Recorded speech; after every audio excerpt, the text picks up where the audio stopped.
এই যে আমরা যে গরুগুলো দেখছি এগুলো একটু ভিন্নতা আছে। আমি যদি দেখাই যে আমাদের দেশি যে গরু আছে বাঙালি গরুগুলো সেগুলোর মতো না, একটু কিছুটা ভিন্নতা আছে, ভিন্নতা পরিলক্ষিত হয়। তারা খাচ্ছে, খাবার দিচ্ছে, আহ, আহ, মানে মানুষ কত ক্ষুধার্ত থাকলে সেই কাজগুলো করে। সো এই জায়গাটাই যথেষ্ট সুন্দর। শুধু সেটা নয়, পাশে যে কাঠবিড়ালি আছে সে তার মতো করে মজা করতেছে। এই যে তাকে ডাকলে সে আসতেছে। যথেষ্ট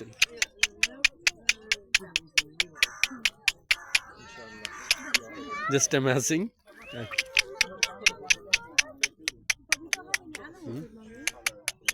এই যে দ্যাটস ফ্যান্টাস্টিক।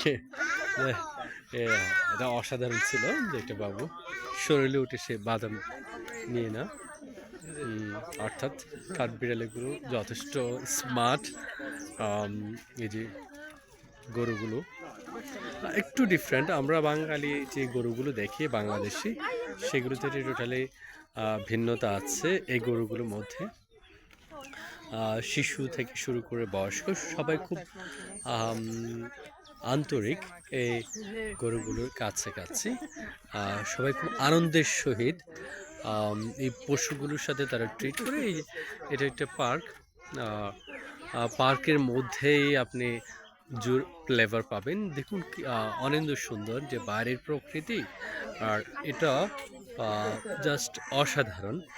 তো সবুজের মধ্যে হারিয়ে যা যে বিভিন্ন প্রজাতির মানুষ এখানে আসেন, ঘুরতে আসেন, দেখতে আসেন।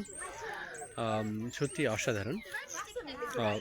বিশেষ করে এখানে যে কাঠবিড়ালি আছে, যে এই যে প্রকৃতি, কাকের ডাক শোনা যাচ্ছে।